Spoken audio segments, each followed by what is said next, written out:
Okay. Welcome everyone. Thank you for attending this public meeting tonight for the Ponkapoag Pond Master Plan project. We're going to wait a couple of minutes before we begin the presentation.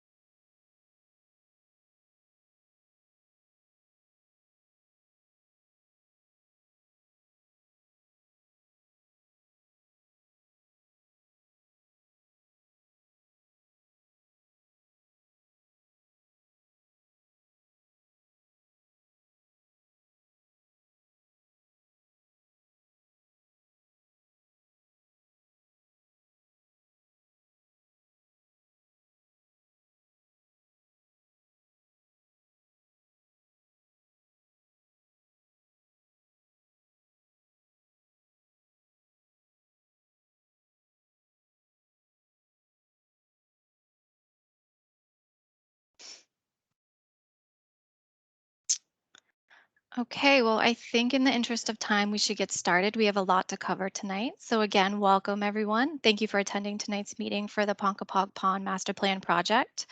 We are going to wait. And please note that this public information meeting will be recorded and that the recording is public record. So with that, I am Danielle Mellett, a landscape architect in design and project management, and also DCR's project manager for this project.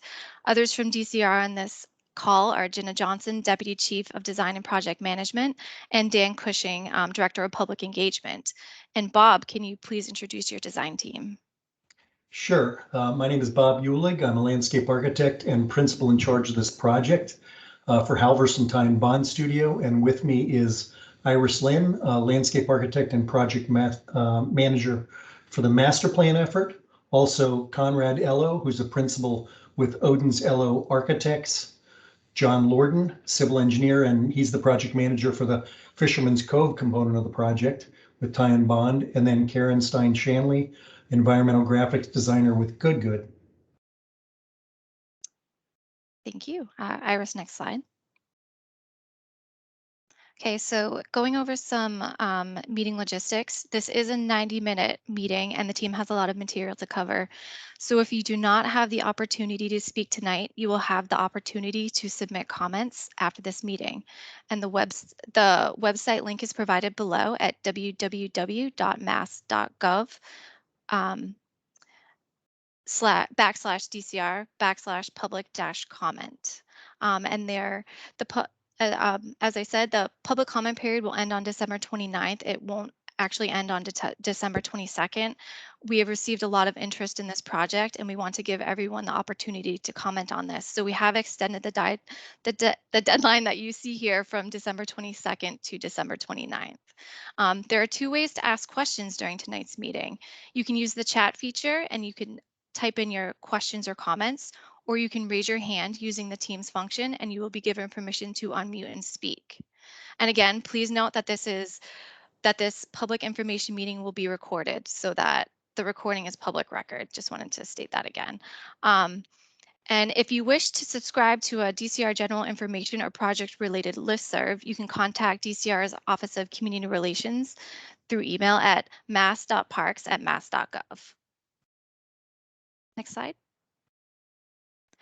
And on behalf of Governor Baker, Lieutenant Governor Polito, Secretary Theoharides, and Acting Commissioner Cooper, we welcome everyone to tonight's presentation.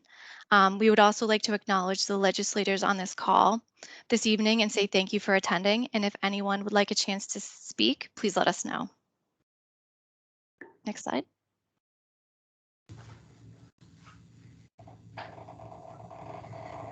All right. Thank you, Danielle.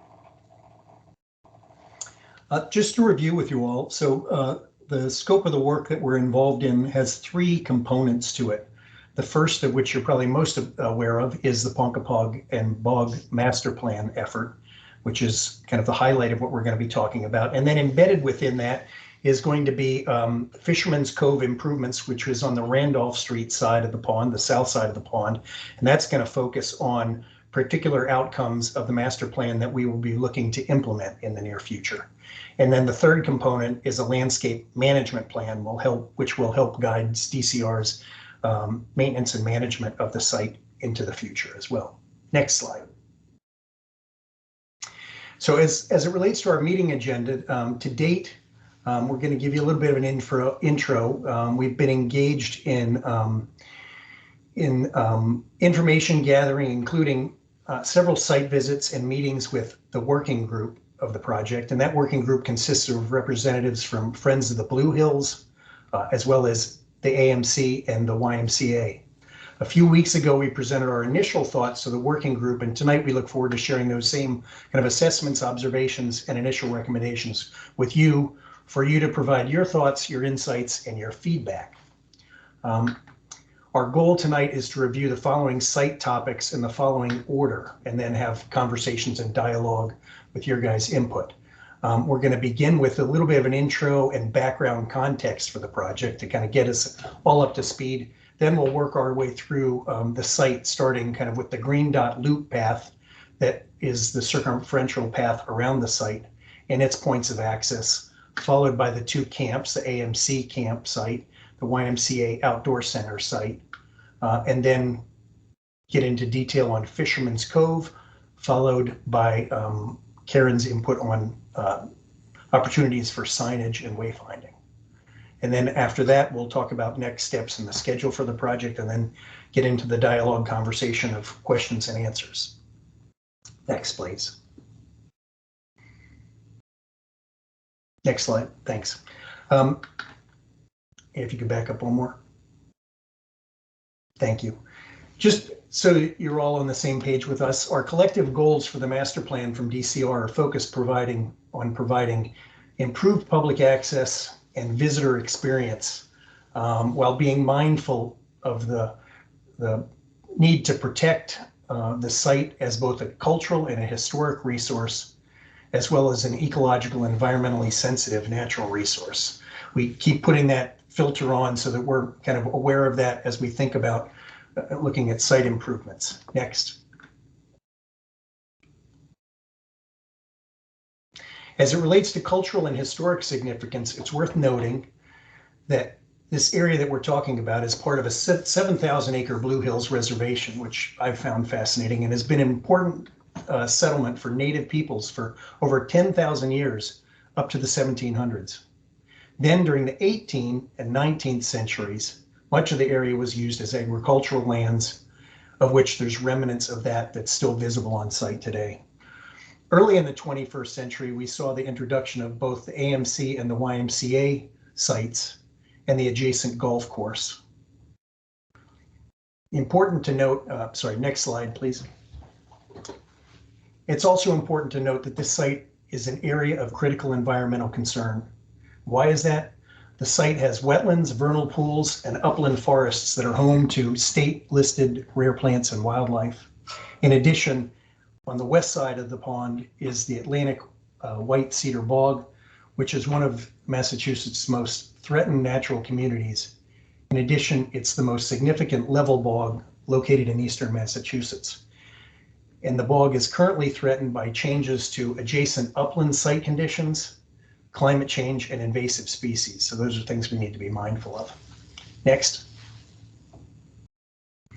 Also, it's DCR's goals with this project to enhance the experience for all users, both those who are longtime users who may be familiar with the site and the Blue Hills overall, as well as it being inviting and enjoyable for curious first-time visitors through the following following goals: improving accessibility, expanding public amenities, increasing diversity of programs and activities available on the site, providing educational and learning opportunities, and again, through signage and wayfinding that makes the park and its opportunities clearer.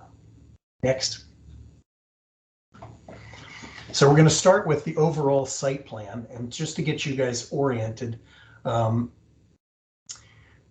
the pond is at the center, and then you'll notice I-93 at the top of the diagram running left to right. Route 24 is running kind of top to bottom on the right-hand side of the screen. Randolph Street is in the lower right-hand corner. And then Route 138 is on the left-hand side running kind of up and down. So just to give you guys a sense as to where we are with the site being at the middle of that. So from an environmental perspective, On the left-hand side of the pond is the white cedar bog, which is again at the west edge there, adjacent to the golf course, which is worth noting. Then you'll see there's a dark purple band that kind of wraps a C crescent on the left-hand side. Those are important aquifers that underlie the site and kind of straddle the area between the pond and the golf course, adjacent to the bog.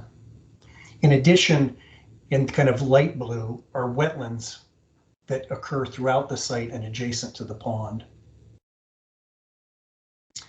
You'll notice especially along the south and west perimeters, there are red lines, and those red lines where they're solid are concentrated, and where it's dashed are more episodic occurrences of invasive species. You'll note that kind of up in the northeast corner, the Friends of the Blue Hills and so forth have done a good job of kind of eradicating invasive species in those areas, but the areas we really need to continue to tackle are those on the south and the western sides of the site.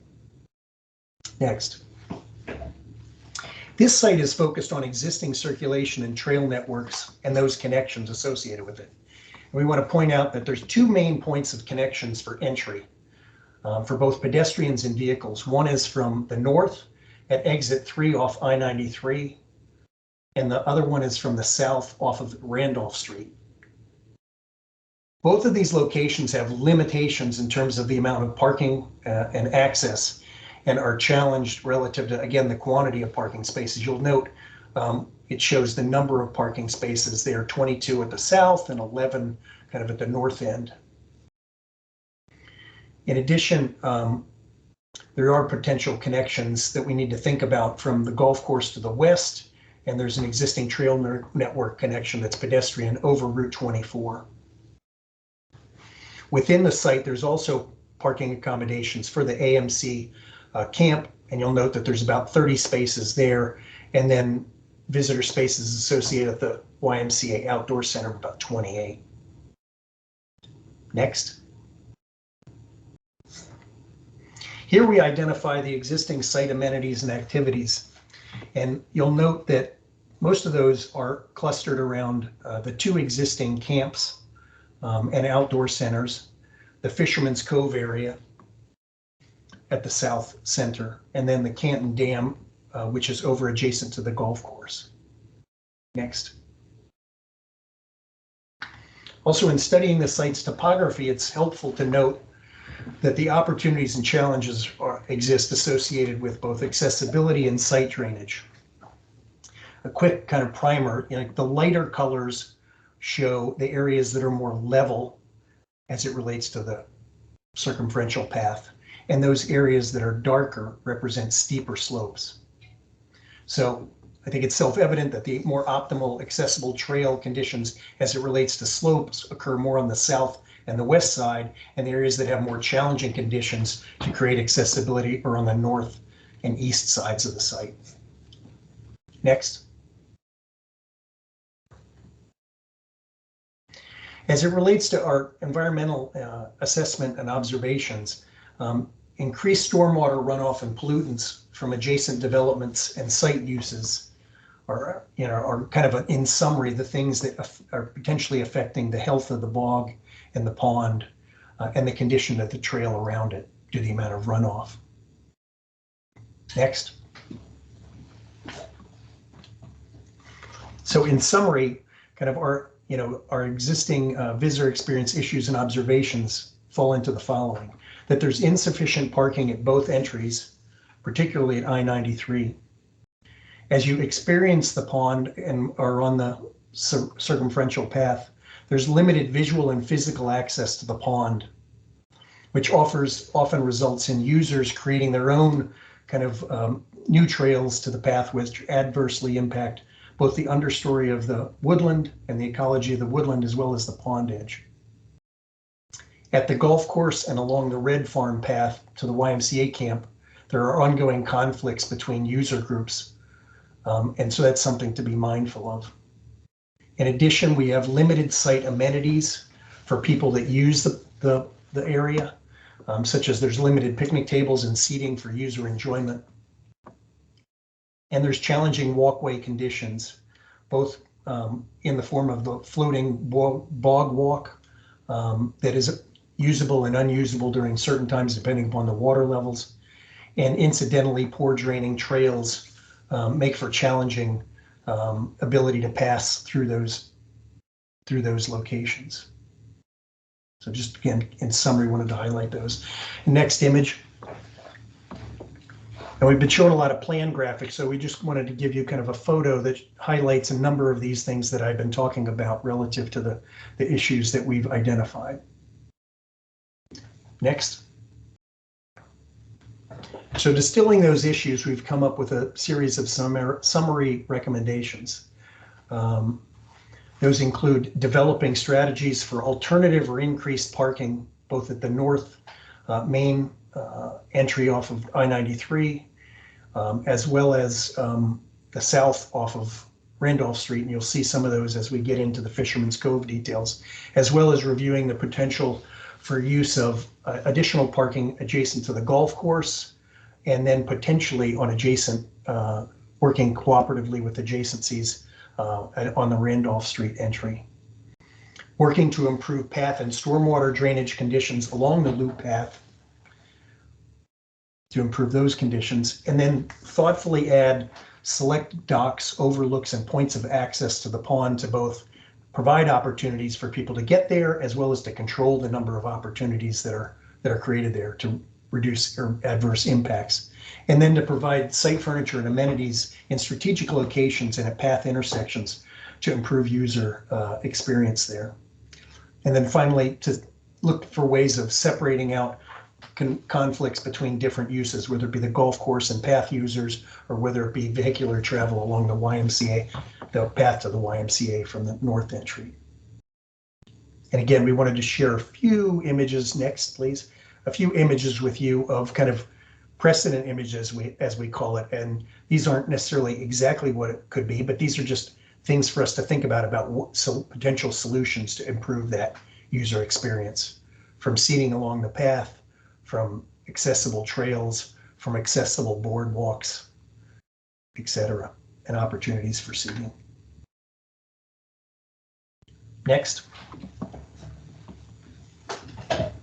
Now we're going to shift our focus first to the YMCA camp and then to the YWCA outdoor center site.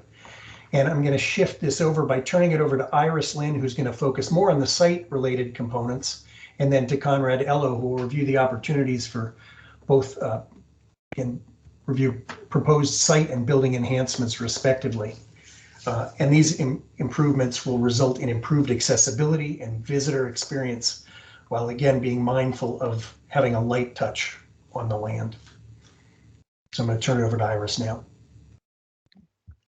Hi, good evening. Let me orientate you to the map for the AMC campsite. We have oriented it with the pond, which is to the west of the camp, located at the top of this diagram. And let's begin with some backgrounds. AMC Pankapa camp was established in 1921 as a weekend campsite near Boston that provides boating, fishing, and other outdoor recreation opportunity for members. The campsite is situated in a wooded area at the eastern end of the pond on a high knoll and between wetlands at the north and the south. The camp facility includes one main large building, 19 cabins, 2 tent sites, and the outhouses. The camp is maintained purposefully rustic, without running water, electricity, and showers.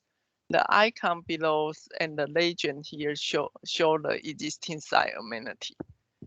Visitors come from the Randolph Street gated entrance and drive along Green Dot Trail for a half a mile to the camp. After several site visits and working with AMC Group, we identify several site-related and user experience issues, including limited accessible pace between camp facility due to the natural terrain, and the poor trail surface condition due to slope approaching and within the day use parking lot. This image show example of existing site issues related to site accessibility and trail conditions. So to improve the user experience with respecting the site, we have following recommendation. The orange icon here shows proposed accessible facility, including accessible parking space, bathroom, and 2 cabins that are connected by accessible route. We recommend relocate the day use parking lot to an area which is more level, well screened, and away from the public views. This diagram shows the central gathering space, the main lodge, and the picnic area all have the potential to be accessible and connected to other supported accessible site amenity. In addition, we are proposing new trail service and a new accessible route to the swimming and the boat launch area within the camp. And this image show example of implementable measures that minimize site disturbance while enhancing the user experience and preserve the natural character of the site. And Conrad Arrow is going to review the facility assessment and recommendation for the buildings and structures. Thanks, Iris. I'll quickly touch on the scope of facilities improvements at the Ymca Camp that we're looking at, or we've been looking at over the last few months. Generally speaking, the work can be thought of in 4 categories. First is really facilities upgrades related to materials that are really past their service life. Certainly, this is a purposefully rustic context and camp, and we want to keep it that way. But there are a number of materials that are really just things that are falling apart or need repair. So certainly we're looking at it with repairs in mind. Secondly would be kind of infrastructural upgrades, systems upgrades, such as plumbing and electrical systems with an eye towards a more sustainable future. Third would be accessibility upgrades specifically to the main lodge, the restrooms, and at least 1 or 2 cabins, which really supports or complements the site sustainability or site accessibility issues that Iris was talking about. And then finally, the 4th issue is really the stabilization of the remaining historic cabins. There are 3 cabins that are original log cabins, Folsom, Spang, and North. Those need particular attention as we go forward. Next. So just quickly touching on the lodge, it has a number of materials that need replacements, and we are looking at things like maybe a photovoltaic panel array on the southwest facing roof. Next. The restrooms might need to be rebuilt. They might be able to be retrofitted as accessible restrooms. There are some things like ramp slopes that need attention. Next. This is an example of the historic cabins, Folsom, North, and Spang. As I mentioned, you can see some of the degradation of the logs in the lower left 2 photos. These are old chestnut logs. They're beautiful, but a lot of insect and rot damage. A lot of these logs are hollow. So a careful plan needs to be put in place for the stabilization of these historic buildings. Next. There's a Caretakers Cottage on the site. This needs some real significant upgrades, in particular to systems. So for hot water, electricity, even some of the appliances, which it's fairly rudimentary now. Adjacent to the Caretakers Cottage is an area of the forest that's most cleared or most least dense in terms of vegetation, and so this is an area where Perhaps a ground-mounted photovoltaic array, which can serve that whole campsite, would allow the camp to continue to remain fully off the grid. We're looking at things like new potable water wells that would improve, water service to the site. Next. And then, I mentioned the accessibility to at least a couple of the cabins. There are a few that are either close to the lodge or close to accessible restrooms and site walkways that we think can become accessible, that are the best candidates for turning those into accessible cabins. I don't think there would need to be a whole lot of work to make that happen. Next. Now it's back to me. We will review the YMCA Pankapa Outdoor Center. For some background, YMCA Center is located at the north west corner of Pankapa and hosts the YMCA of Greater Boston Summer Day Camp in the Blue Hill Reservation for kids aged from 7 to 15. And campers come in daily by bus through the gate of I-93 entrance and travel along the Green Dot Trail for half a mile and are dropped off at the parking lot at the northern side of the Atlantic White Cedar Park. The center site includes 2 outdoor swimming pools, 3 covered pavilions, field space, and basketball court, an archery range and high-low rope course, and a spacious activity lodge. Lodge is here. And the design team meet with YMCA and we define several site-related and user experience issues, including first, there is a lack of clear, accessible circulation paths among site amenities. The camp offers a wide range of activity, but they are not available for children with disability. Secondly, facilities are in need repair or renovation, and many are non-compliant with current safety code and standard. Third, the trail and parking lot surface are in poor condition, and the generate storm water runoff and potential pollutants to the bog and the pond. And the image here shows example of existing site issues related that need to be addressed. And to improve the user experience while minimizing impact on the site, we have following recommendations. First, provide clear and low impact accessible route between the program elements. Secondly, focus on enhancement and income cases, replacement of existing site amenity. Finally, provide trail and parking area surfacing and storm drainage improvement.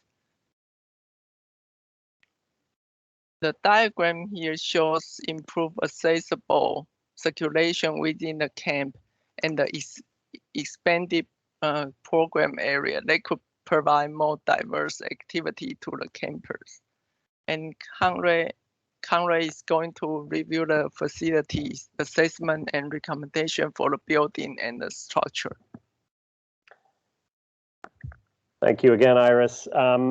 Like the AMC camp, this is a collective facility of buildings that a lot of them are really past their service life or have materials that are past their service life. So we're looking at certainly light to moderate renovations of each of the existing structures, and some just to fix rotting materials. But then there are other issues, as Iris alluded to. Certainly accessibility standards aren't met in a number of the facilities, so we would want to correct those issues, and then also look at systems upgrades that again can move this YMCA camp into the future as close to net zero as possible. So next. just touching on some of the highlights, looking at the lodge. The lodge is the main building in the YMCA camp. This has some, just some materials improvements that we need to make. And I will mention that the roof replacement, which is one of the big items on the list for the YMCA camp, is being advanced this winter using DCR partnership matching funds. So that project's already underway, which is great. But there are things like over the years inside the main multi-purpose meeting room, a whole sort of ad hoc kitchen, commercial kitchen has cropped up in the corner, and there's spaces inside this lodge that can be replanned to be, to serve the camp better. So there's storage that's spilling out of storage rooms and kitchens in places that they shouldn't be, and I think there's room for renovations in the lodge to kind of maximize efficiency and also accessibility. Next. Things like dumpsters that are just out in this beautiful woodland site, and finding ways to organize elements like this in a nicer, more elegant way behind wood enclosures. Next. There's some beautiful pavilions that are kind of teaching pavilions where a lot of the classroom activity happens, and they're in great shape. In talking with the YMCA folks, there's a need for a fourth pavilion just to provide some more flexibility. They don't provide a lot of shelter during really inclement weather, so we think there's an opportunity to kind of adapt these and add some elements to them to provide perhaps some sliding screen walls that would help provide more flexibility of use going forward. Next. A small science cabin that's, materials are rotting as they sit on the ground, and just upgrades to that building would be necessary. Next.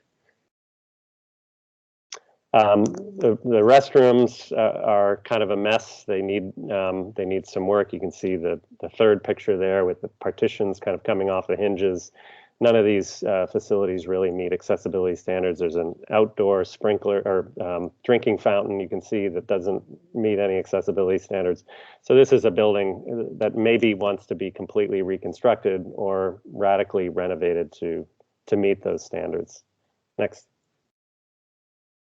You just see an example. There's an arts and crafts cabin on the site, and you can see an example there of some of the rot and degradation over time. So just trying to address some of these issues. Next. And then an old bathhouse with dated facilities, especially in the shower and bathroom stall areas. So this is something we would recommend either renovating or potentially a full replacement of the pool bathhouse to better serve the campers. This is a building that's been around for many, many years, and it really is past its service life. Next.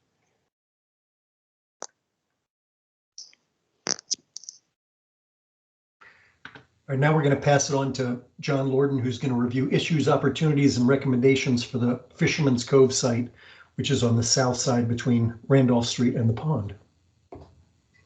Thank you, Bob. My name is John Lorden. I'm a civil engineer with Ty & Bond, reviewing the Fisherman's Cove area. Starting with the existing conditions, this is essentially a parking area with access to an area of the pond known as Fisherman's Cove. Access to this parking area is via Randolph Street in Canton. Just for your bearings, to the left, which is the west of the entrance, is the Temple Beth David of the South Shore. And to the right, which is the east, is a secured access point for permit holders, and that's a vehicular road to the AMC camp. There is a gate at the main entrance, so it can be blocked off. There's also another gate just before the Green Dot Trail, and that restricts vehicular access down to the water and onto that portion of the Green Dot Trail, except for emergency vehicles. So overall, it's just a very woodsy, natural feeling. At the top, there's a loop with trees in the center. You come here and you feel like you're parking in the woods, and it kind of just starts your overall adventure. Next slide, please. Existing observations. Overall, the parking area is very narrow. It's difficult to navigate. The entrance itself is only wide enough for a single car to get through. The upper parking lot is in very poor condition. There's exposed ledge, large depressions. There are currently 22 parking spaces available, which I guess is insufficient because there's often a row of cars parked down Randolph Street. There are no accessible parking spaces and no accessible path down to the pond. And as you drive down towards the green dot trail in the water, it is very narrow. The spaces are hard to get in and out of, and there's no turnaround when you get to the very bottom. So it's kind of tough to maneuver around. Also down by the gate, there's just kind of deficient boat unloading and loading. There's not really a dedicated area for that. And then moving further down towards the water, the path itself is deep. It's not accessible. There's no stormwater treatment. There are areas of erosion. And overall, there's just kind of a lack of amenities down near the water. Next slide, please. So this is just some existing photos of the area. On the left, seeing some erosion. The middle one on the top, we happened to be there when there were a group of people loading and unloading boats, and we could see the difficulty they had trying to get it through the gate. The wet lawn area, that area, going to try to let that grow in, let the wetlands reestablish. The bottom left is an example of the poor conditions of the parking area. You can just see the boat access. We're hoping to get some improvement in that in the middle. And then the bottom right shows some erosion as you get down towards the water. Next slide, please. So our initial recommendations, overall, the goal is to improve access and circulation. Really looking to increase the number of parking spaces so that more users can come and experience the area.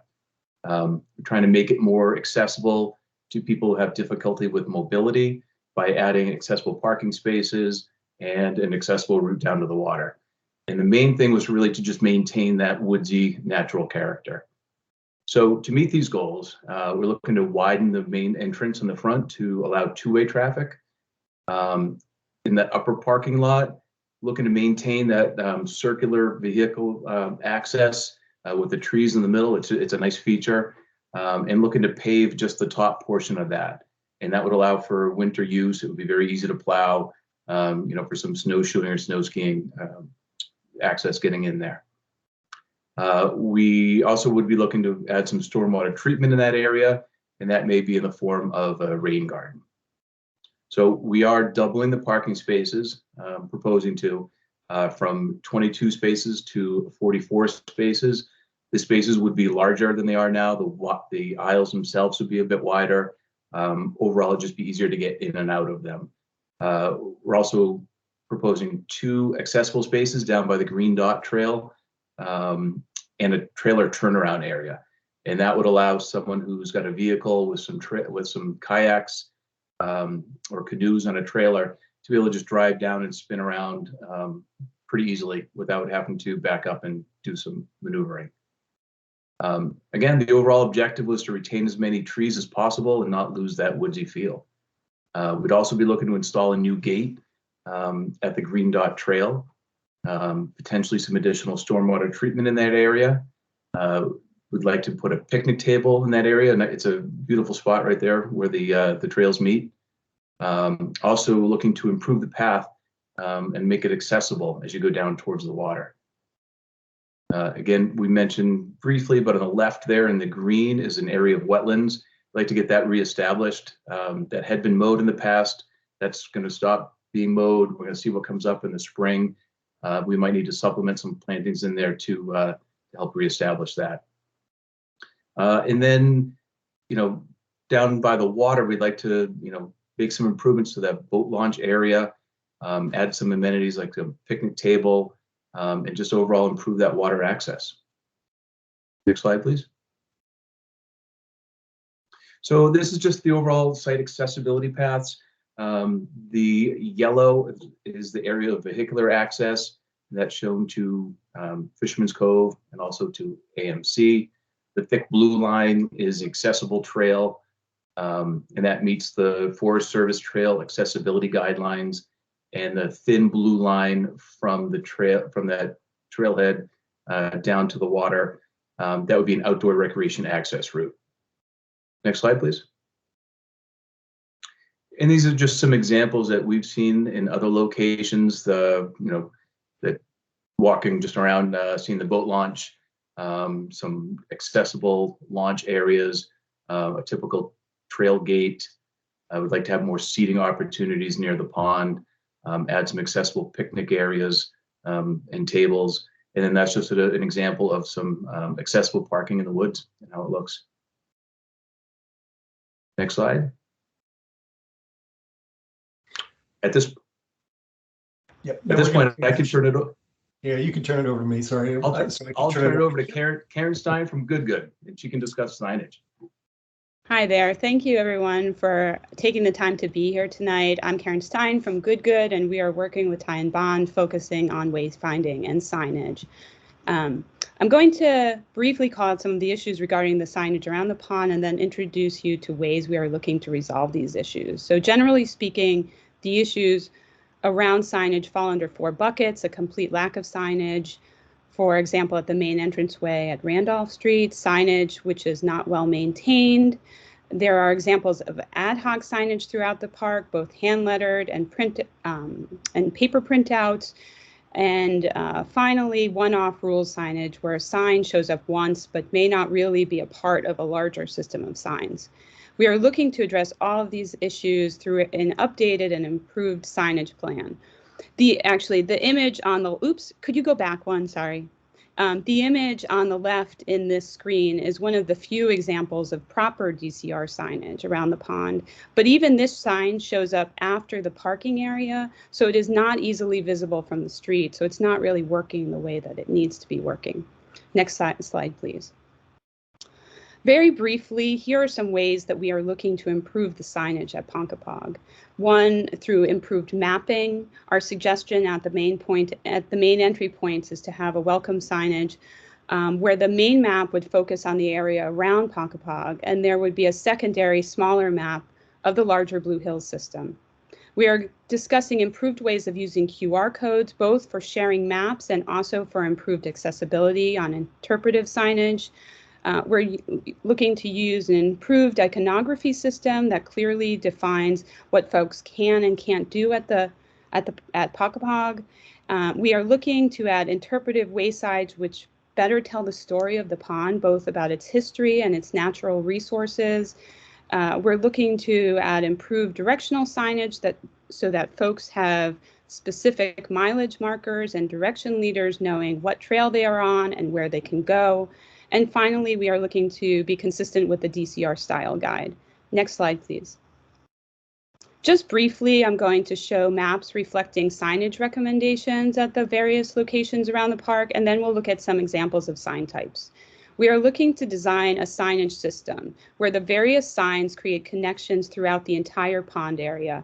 The intention is to add identification signage, and I'm not going to get too much into the details because of time, but the intention is to add identification signage at the entranceways, clearly visible from the street, and also identification signage at the facilities, including the AMC and YMCA camps. We're looking to improve the welcome and orientation signage at the main entranceways, and all of these things are marked both by the key and you can see them marked by color dots throughout the map. Moreover, we're looking to incorporate, and I'll show this later, to incorporate, at least in part of this process, rules and regulations as part of the welcome signage through the use of iconography. And I showed an example of that, and I'll show another example later on.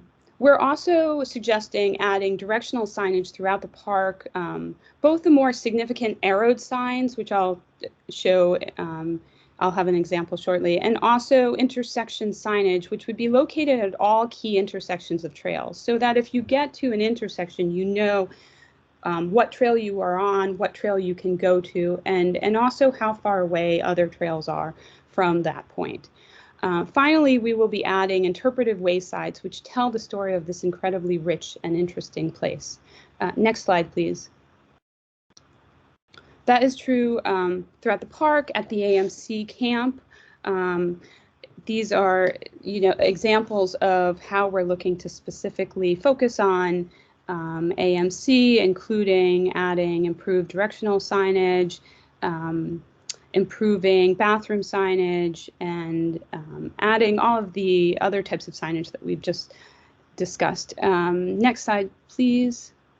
Here at the YMCA camp, in this instance, we would, in addition to adding rules and regulations signage at the welcome orientation sign, we would also want to add it at the different locations around the camp where it's needed, such as the archery location, the ropes course, the pool. Right now, all of those locations around the camp are sorely lacking in correct, like well-designed, well-made rules and regulations signs. They're all just paper printouts currently. And overall, we would want to add directional signage, welcome orientation signage, facility signage, and building signage, so that there's an understanding of how this location, and how the entire pond works, so that you can easily navigate through it. You understand what you can and can't do. You know where you're going and where you will end up. Next slide, please. And at Fisherman's Cove, which presently has no signage marking its entranceway, the intention is to add that, also to add a smaller cantilevered sign for the AMC's facility signage, and to overall, again, add welcome orientation signage, interpretive signage, directional signage, parking signage, just create, improve the signage overall, and make it so that you know what is there. Okay, next slide, please. Here are some examples of the types of signage which will be added: large main identification signage at the entranceways, as well as signage at the various facilities. And these fit within the DCR style guide, which we, again, will be maintaining throughout. Next slide, please.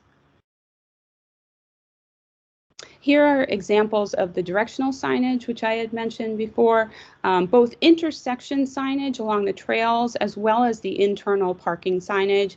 You can see on the example on the left that the intersection signage would point you in the direction of upcoming trails and highlight how far away they are, improving overall navigation around the pond. Next slide, please. We are also working on designing the updated version of the welcome orientation sign, and as part of that, the intention is to include, and you can see this is a precedent, but to include clear iconography to highlight what you can and can't do. Next slide, please. We want these icons to be consistent and straightforward, and this is just kind of initial sketches of what they may be, but that they clearly communicate, again, what you can and can't do. The use of color of green and red is something that also helps to indicate and signify that idea of what you can and can't do. Next slide, please.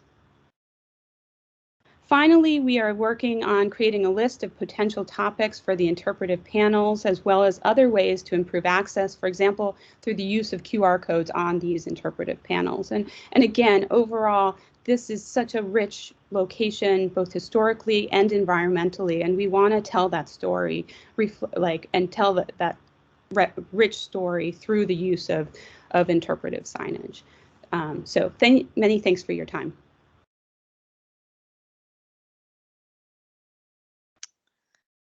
Okay, thank you, Karen. So the project schedule. This project is a fairly fast-track project. DCR had issued a notice to proceed to the consultant in June of 2021, and they've done a fantastic job of meeting project deadlines so far. DCR anticipates receiving a draft master plan in January with a final submission in early spring of 2022. The team is also working on the landscape management plan, which encompasses the limit of work and will explain the seasonal strategies for invasive species management throughout the entire project area around the pond. This plan is being worked on concurrently with the master plan and the Fisherman's Cove improvements project, and this will be submitted to DCR in the spring of 2022. And then lastly, the team will be submitting 100% bid documents, which is plan specifications and cost estimate for Fisherman's Cove as an early action item in late spring of 2022. So although DCR does not have funding identified yet for any of these projects currently, it would be the intent of DCR, it would be the intent when DCR does secure funding to get Fisherman's Cove under construction first. Next slide.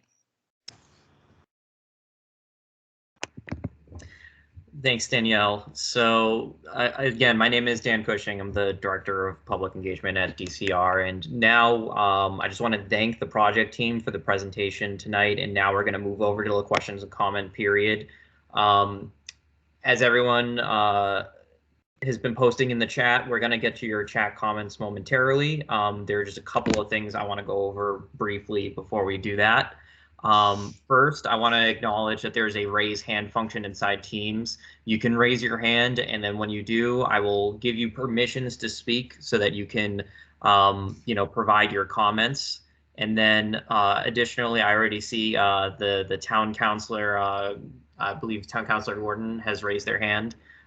So just to demonstrate, I'm going to give you permissions to speak, and then I'll continue with my speaking segment. But I wanted to thank you for your participation here today, as well as I noticed there are a lot of staff from senators. I believe Senator Walter Timolty is on as well. So thank you, Senator. And Town Councilor, I'm going to give you permissions to speak now, so you can unmute your mic yourself.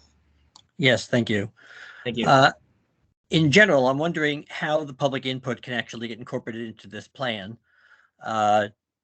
In the chat, I put in my 3 ideas that I raised with the working group several weeks ago, and none of them were included.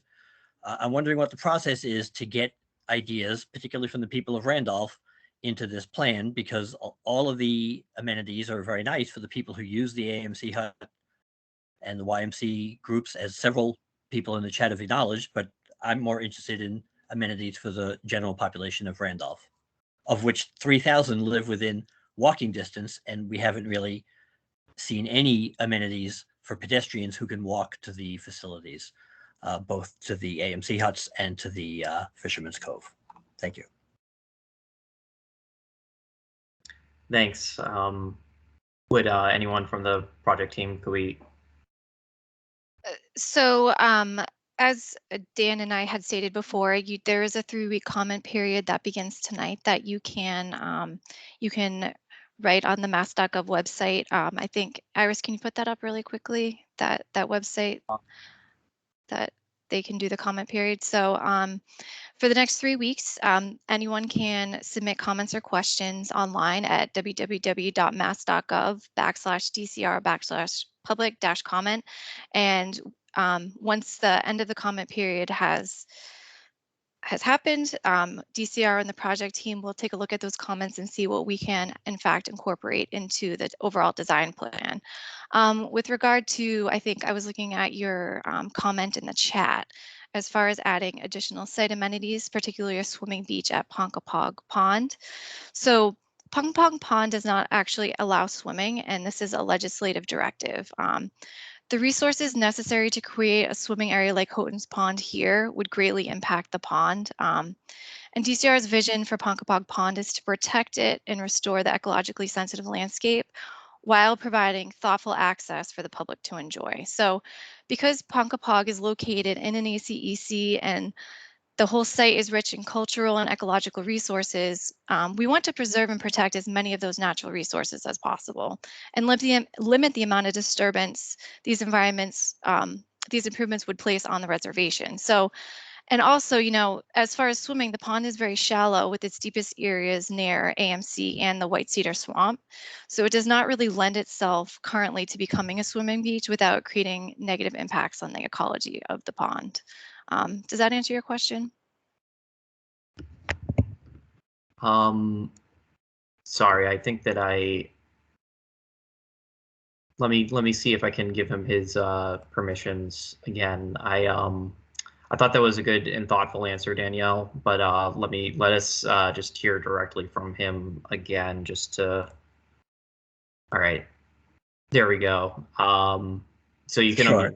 Sorry about that. Thank you. I'm anxious to have as many people submit comments via the comment period as they are this evening, and I'll certainly encourage that amongst my constituents and the people of Randolph and Milton as well. With regards to swimming, there is swimming allowed at the AMC camp. I believe it's officially allowed. I asked about that at the working group meeting too, and you do have the swimming allowed symbol on the map that's shown on the screen now. If there's a legislative rule barring swimming, I'd love to hear more about that so that we can go to our legislators and say we'd like to change that legislative rule. Yes, the pond is shallow, but I've swum in it and it's lovely. And I think that the people of Randolph and the people of Canton, for that matter, should have swimming access because it's a real amenity that is heavily used in the Milton version in the Houghton's Pond and could be heavily used here too. Thank you. Thanks for your comment. And like Danielle had mentioned, and you had just mentioned, there is a 3-week public comment period that we will be taking into consideration and incorporating into the master plan. I just want to make sure that everyone's aware of the details that are listed there. So do you think you could move back to that slide, Iris, just so that we can go over some of those details again? So the recording and the slide deck are going to be posted online. So that's past-public-meetings at the mass.gov URL listed there. And then you're also going to have access to the public comment forum. You just need to select the Ponkapoag menu. That's until December 22nd. And that's where you can post your public comments. And then there's also mass.gov at mass.parks@mass.gov to ask any other DCR related questions outside of the scope of this project. I know that we have a lot of hands raised and a lot of chats, so I'm just in the light of time, I'm going to move over to the chats first because they've been posted for some time now. And then we're going to move back over to the hands raised. I just wanted to demonstrate it so that everyone could see. You have the ability to raise your hands in this meeting, and we will give you the ability to speak. And we do want your input, so please don't shy away. We want to hear everything that you have to say tonight. So I want to thank the town councilor, again, as well as the other state officials who are on the call and other people from offices as well. So thank you for that. And I'm going to go to, I see there's a comment from Neil. It says these improvements seem to be focused on AMC members and not towards general park users. Are there restrooms available to the general public?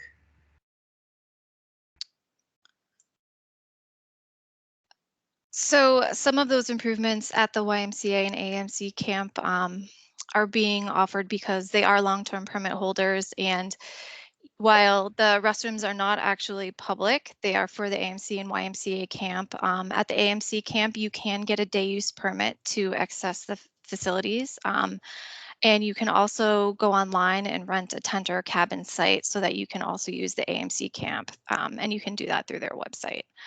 But currently there are no public restroom facilities. Thanks, Danielle. So gonna move to the next 2 questions here. Is there demand to use the YMCA camp to offset the cost of renovations? It has looked abandoned for a while now. And then additionally, they asked about paving. So what do you intend to pave in these improvements? Well, as far as usage at the YMCA camp, they are heavily utilized. They have summer, spring and fall camps at the YMCA for underprivileged children, so that it's actually a great program. And with these improvements that we hope to make, so the camps are both on state property. So while their sites aren't fully open to the public, it is DCR's responsibility to make sure that the properties meet code for safety reasons and to achieve the state's landscape management goals, which is to protect and restore the ecologically sensitive landscape while creating an accessible and sustainable outdoor destination. So just to let everyone know, DCR does hope that the master planning effort will encourage these projects to get done at some point with while working with the permittee holders. DCR does not currently have funding to do any of these projects at this time. And again, we were hoping that the Fisherman's Cove project would be an early action item, which is fully open to the public. Any future work that might be done at either of these camps, again, will hopefully be done in conjunction with both permittee holders. And I'll let the design team speak to what might be paved at these camps. This is Bob Eulig. I would say simply that the only place that we're looking at paving with a more permanent kind of paving solution, such as asphalt, bituminous concrete, is at the entrance to Fisherman's Cove off of Randolph Street, and it's only for the portion up closest to Randolph Street to provide opportunities for using that area more year-round in a way that that isn't detrimental to the surface. Beyond that, we're looking at other solutions for improving the paving surfaces in the long term that utilize more granular surfacing with potentially with binders that make the long-term durability of the surfacing, more long-lasting and more durable. Thanks for that answer. And just want to correct the record. I read on the slide that the public comment period would be going till the 22nd. It's actually going to December 29th. We have extended the public comment period in light of all of the interest in this project that's been coming through. We really appreciate everyone coming tonight and to reflect this interest and demand in this project. We wanted to make sure that everyone had the opportunity to capture, for us to capture their input both tonight and throughout the next 3 weeks. So just want to kind of reiterate that as we're moving forward. So I'm going to read Matt's comment here in the chat, and then we're going to move back over to the hands raised just so that we can make sure that everyone gets their comments in tonight. And we're going to be going until 7:30, just kind of as a heads up. That's the planned length of this meeting tonight. So thanks again, everyone, for participating. So I'm just going to read. So hi, Pat Minucci, board president, Friends of the Blue Hills here. Judy is also on this call from the Friends, as well as other friends on this call. Thanks for inviting us. Questions and comments are below. Can you give us an estimate of how many trees would need to be removed to accommodate new parking at AMC/Fisherman's? And then the second question, how many additional spaces will be added at the cabins? And will this impact number of cars on the access road? The third question, environmental impact of a new bog boardwalk, also any additional maintenance costs or requirements. And then the fourth question here, plans for connecting Ponk to other parts of the reservation and to other trail routes like Warner Trail. So this is a 4-part, I know that's a lot, but if anyone from the project team could. John, do you want to answer the one about the trees? And I think the majority of them are dead trees, but if you want to address the ones associated with trees being eliminated associated with Fisherman's Cove improvements. Sure. Thanks, Bob. So at Fisherman's Cove, the plan does show trees in the parking spaces, and those trees are, we're just trying to represent which trees had to come out. There's a total of 8 trees to be removed. I believe 3 of those were marked as dead by the surveyor. We're going to confirm all of these with DCR before any action takes place. There may be additional trees related to required stormwater treatment, but that end of it hasn't been designed. But the overall goal is to absolutely limit the removal of trees to any extent possible. Thanks, John. So Daniel, can you help me tee up? What was the next one? I lost track of the order of this. So we'll go to this one. So we started with the trees. How many additional spaces will be added to the cabins? And will this impact number of cars on the access road?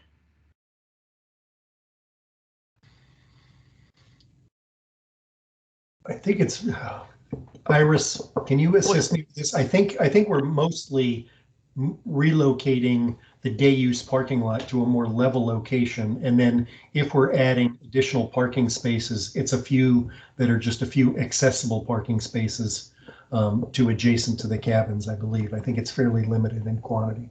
Yeah, I think the intent is to keep existing parking lot in front of the lodge and just designate one for the accessible parking and relocate the parking, day use parking have the same amount or maybe add one or two more to the new location. But overall, we are not increasing the cabin space.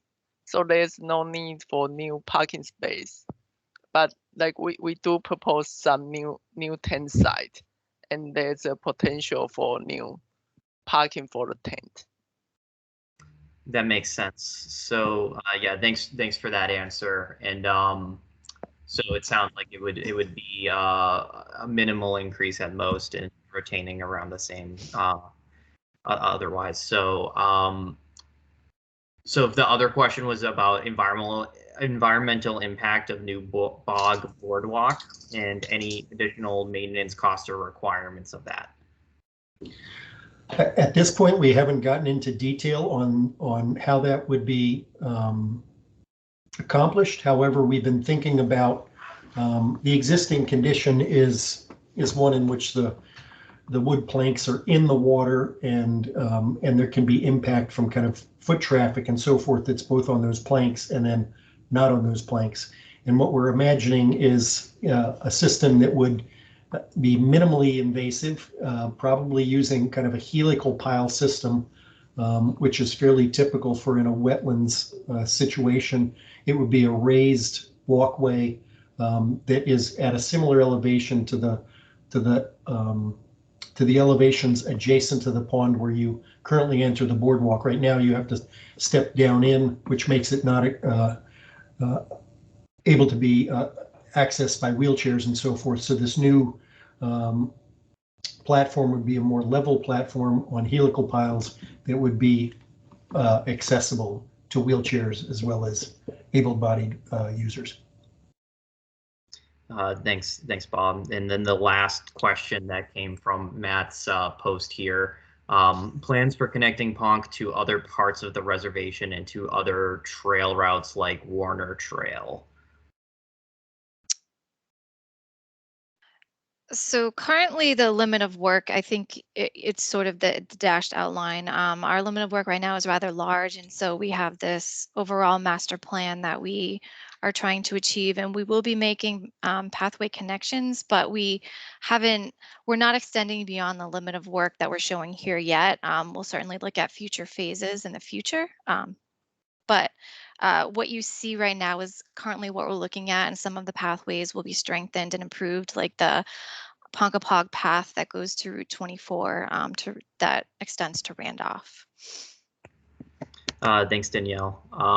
So from here, I said that we're going to move to the hands raised next. So Daniel Kidwell, I'm going to give you permission to speak. And that means you can now unmute your mic. Daniel, if you're here, you should have the permissions to unmute your mic now. Maybe not. So Daniel, if you're trying to figure that out, we'll move over to Neil. So Neil, I see you have your hand raised here as well.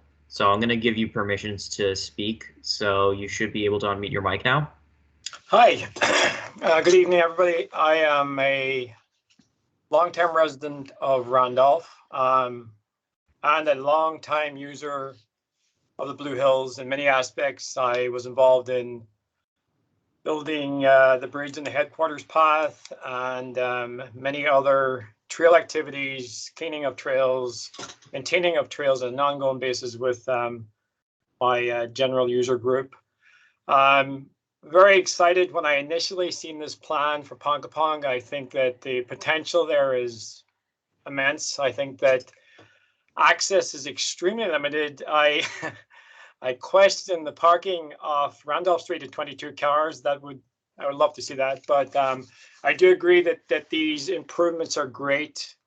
On the surface, somewhat disappointed that they're focused towards, and again, nothing against YMCA or AMC, but they're very much focused towards those two camps. Again, it would be a benefit to the area, but not a benefit to general park users. Adding trail markers and trail locations to nowhere, basically. I kind of chuckled at the comment about you could use the AMC bathroom if you had a AMC pass for the day. I think that obviously with the great amount of work that's been done around Houghton's Pond with the facilities, I'd be curious as to where some of the funding that's going towards these improvements couldn't be towards more general users of the park rather than focused directly to these two camps. I do applaud very much so the improvements on the Acton path. It is in terrible shape, has been in terrible shape for many years.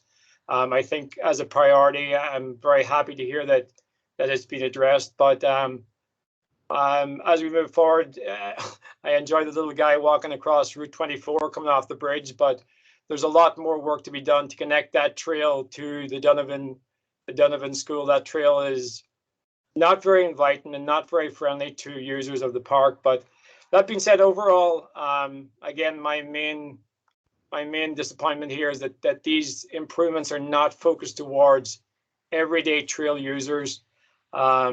I'm surprised that only the Friends of the Brew Hills have been invited in to participate in the comments section. And I have one final question. Sorry for going so long. I'm really curious as a long-term park user, as somebody mentioned about conflicts along the golf course with different park users. I'd like to understand a little bit more about that. And again, that's my comment. Thank you. All right, thanks, Neil. So I'm just gonna correct the record. I did read one of your comments and I just let you speak. So, I'm trying my best to accommodate everyone's comments tonight. So thanks again for your comment, but just kind of asking everyone to kind of keep it respectful. I am trying to keep everyone involved. So Daniel, we're gonna have you speak momentarily, but we're gonna go address some of Neil's comments just now first. Danielle, I think that we could talk a little bit about like ACEC and the some of the comparisons to this site in Houghton's. That might be a good place to start. And then if there are anything else additional that you want to address for Neil here, that would be great. Right. So we, as you know, Ponkapoag Pond, as far as its resources are concerned, it's a slightly more sensitive site ecologically and culturally than Houghton's Pond is. Houghton's Pond itself lends itself to having a bit more programming there than what we're offering here at Ponkapoag Pond. With Ponkapoag Pond being an ACEC and, like I said, being so culturally and ecologically sensitive, we're trying to be sensitive to that, but we are offering and trying to strengthen the circumferential path that exists around the pond and adding accessibility as best we can. We are looking at making improvements to AMC and YMCA Camp, but those aren't our only focuses. And like we had said before, the first early action item would be improving Fisherman's Cove, which would provide access to the public to use this facility. So we are trying to make improvements to the entire pond as a whole and not just to the YMCA and AMC, but we are trying to look at the entire limit of work as a holistic design plan at a master plan level so that we can capture all the pieces that we think makes sense to provide a better experience for park users. Thanks, Danielle. And then we're going to go to Daniel next. Yep. I think I have my mic open now. Yep, we can hear you. Oh, good. Okay. Yes, I have been using this area since the 70s, I guess, since we moved in the early 70s into Randolph. I access it through the trail over 24. And over the years, yeah, I've got a lot of skin in the game in the maintenance of the camp, the AMC camp, as a volunteer, and in the maintenance of that access road up the southeast corner there from Randolph Street. One of the appeals to me about this area over the years is that it is pristine. In fact, I was up in Stratton Pond, up in Vermont, about 2 months ago, hiking up on the Long Trail in Vermont. And Stratton Pond is another pristine pond. And I remember remarking to my hiking mates that as we were on the edge of the pond there, looking across the pond, that I have a view like that right practically out my back door, which is Ponkapoag Pond. So yeah, the appeal here, and Daniel has touched on this as well, in that it is a very sensitive area. But the appeal as a user, for me, is that the user has to work a little harder to access these trails. And the user has to work a little harder to get a boat into the pond. And I'd like to know, got a couple of questions here, a couple of observations. One question, has any study been done on the usage level over the last couple of years, pre-COVID and post-COVID? And also any thought given to how much usage this particular area, this forgotten area, the DCR as it were, can handle without impacting it the way it is right now. And my other observation has to do with the look of the pond. If you do access the pond of the shore of the pond at any of the places where you can get to it, at the AMC camp in particular, at the little improvised swimming dock, at the dam, at the end of the boardwalk on the Cedar Swamp. If you look out across the pond, you cannot see any improvement, you can't see much of the human hand impact on any part of your view. And early on in your presentation, you showed some example photos of boat access possibilities, and they all involved structures, also viewing structures, little dock areas that you could either sit on to view the pond or a improved boat ramp. And I hesitate to consider that type of improvement to this pond because it would have to be done very carefully so that it could not be seen from any place that you could view the pond, because right now when you look across that pond, it is pristine. So hopefully any improvements in those regards, waterside view, waterside access, has to be done, should be done with that point of view in mind. You have to go with a very light touch here. This is not like a lot of the other DCR areas, and I think there's nothing wrong with having to work a little harder to get into this place and to use it. I'm not against access, but I'm I'm very impressed with the plan overall. But I just want to make those observations, and then also question again whether any formal study has been made about the usage, because I've observed a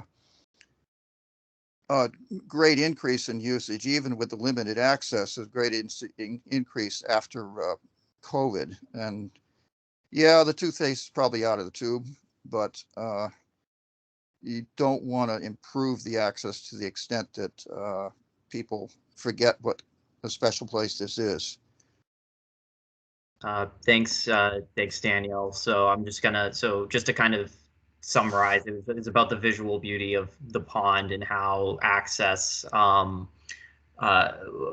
particularly just the visual beauty and the density of people can affect the quality of the pond. Is that a good way to kind of put it?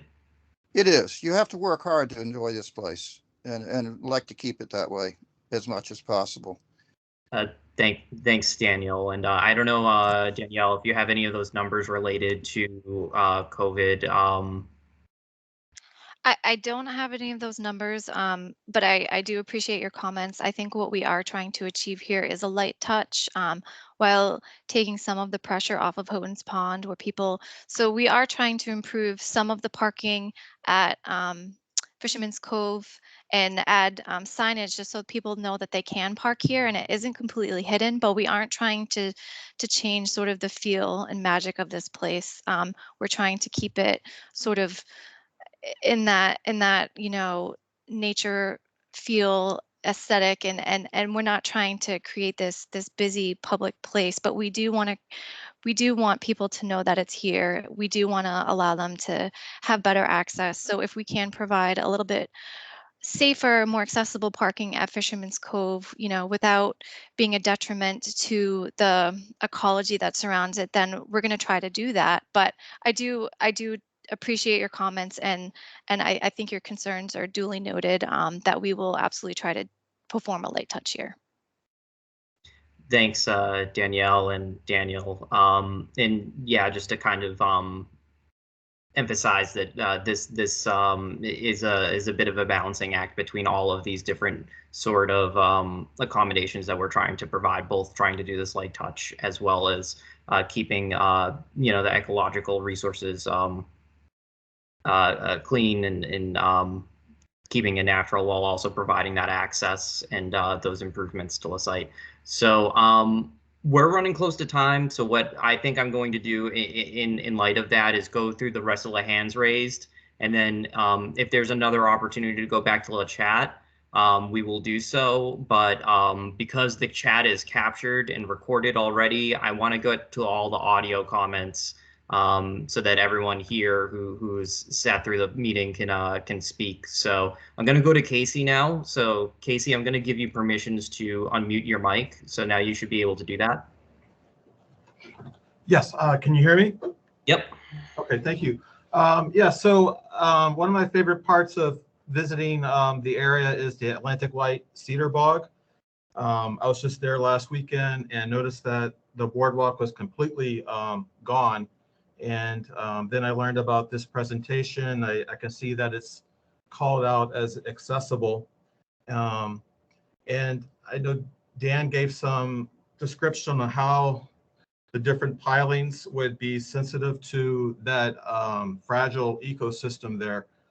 I guess I'm interested if it's how wide the boardwalk would be for a person in a wheelchair. If there are opportunities to look at it as maybe a dual path, so we're not looking at a really wide path. That's my question. If it's just a single path, if it's gonna be a really wide path, or if we're looking at maybe there are other options there so that you're not cutting down lots of trees to make this path accessible. Thanks, Casey. I'll throw that one out to the design team. In general, we haven't gotten into detail about widths and so forth, but I think in a similar vein, we appreciate your comments and concerns, and we would share those concerns. So we would be looking to minimize the impact that would have. So we're not looking to make it excessively wide, really, and looking to maintain the same kind of intimate experience that it is now. Okay, thank you. Thanks, Casey. So we're going to move over to Bill. So Bill, I see you have your hand raised. So I'm going to give you permissions to speak now. So you should be able to unmute your own mic. Can you hear me? Yep. I've been enjoying the Blue Hills since the 50s and been a volunteer for about the last 40 years. I'm very supportive of this plan. I've always advocated for a safe cycling route around the pond, especially for kids from Randolph and the Donovan School seeking a safe route to the northern areas of the reservation. And I particularly like the proposed accessible access trails. Thanks. Thanks, Bill. And I just want to acknowledge what you said about your volunteer work. That's incredible, and we're really grateful for your commitment to preserving these spaces alongside us. So we're very grateful, Bill, and thanks for your comments today. So we're gonna move over to Thomas Walker. So Thomas, I'm gonna give you the ability to unmute your mic. You should be able to do so now.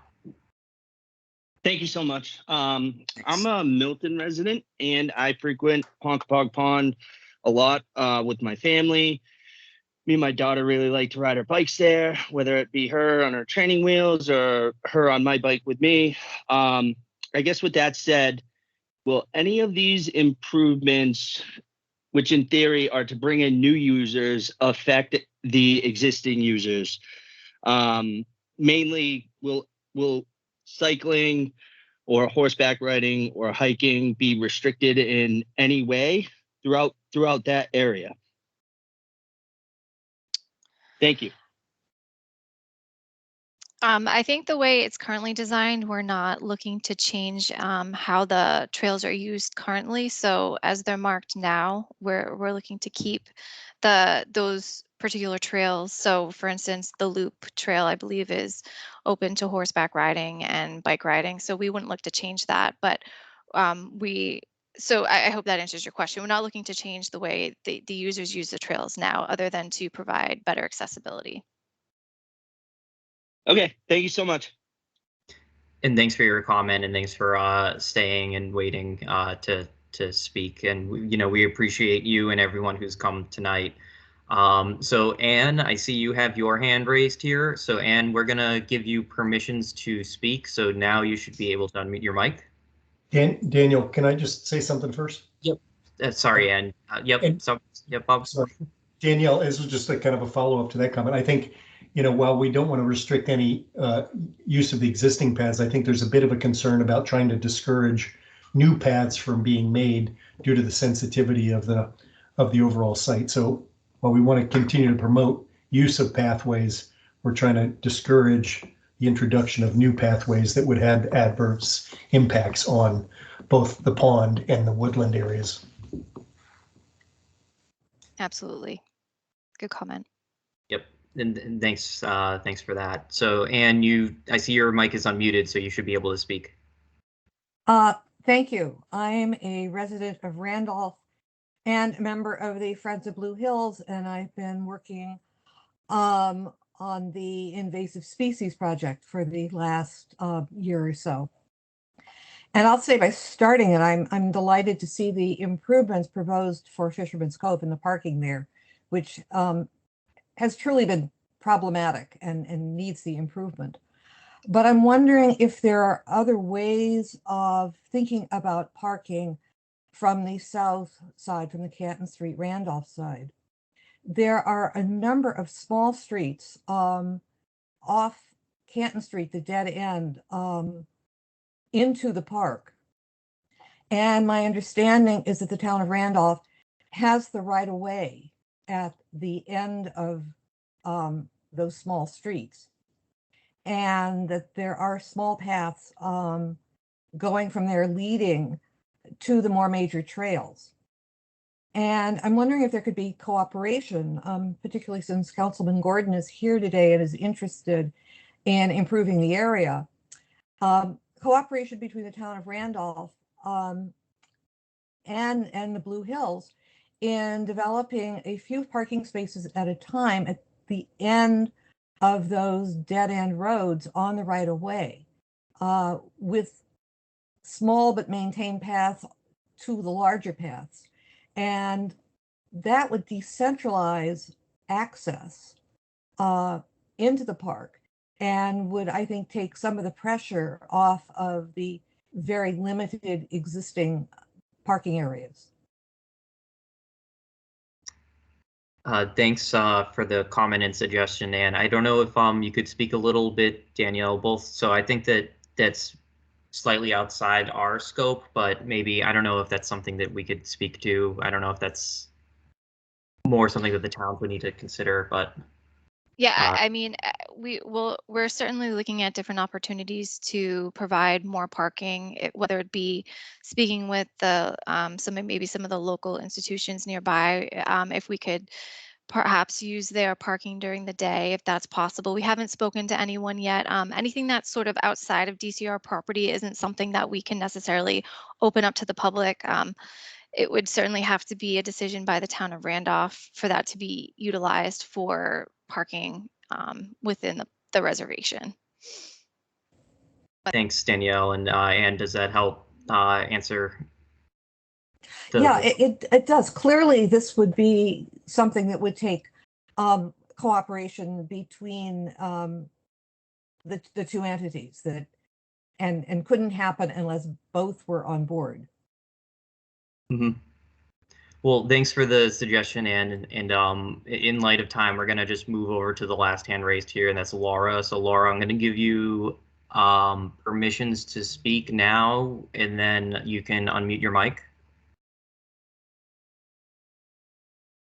So Laura, you should have the ability to unmute your mic now. Not sure if you see the button. It should be towards the top right corner near your big red leave button.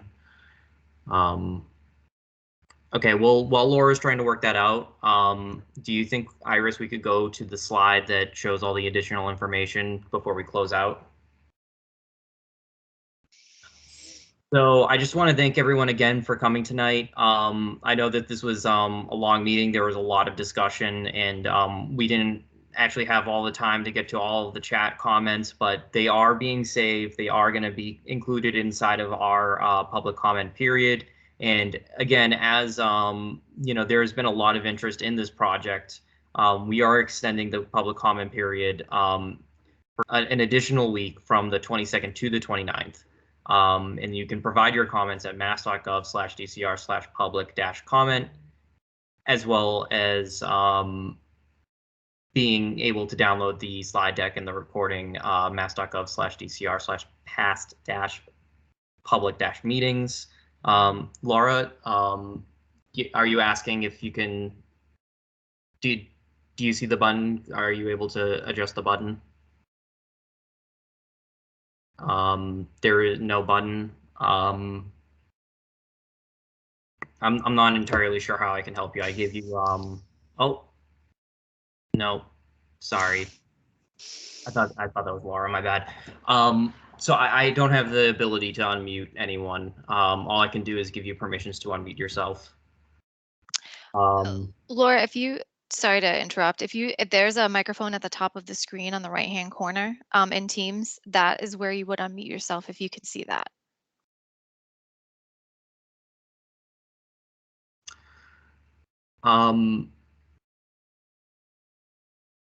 No.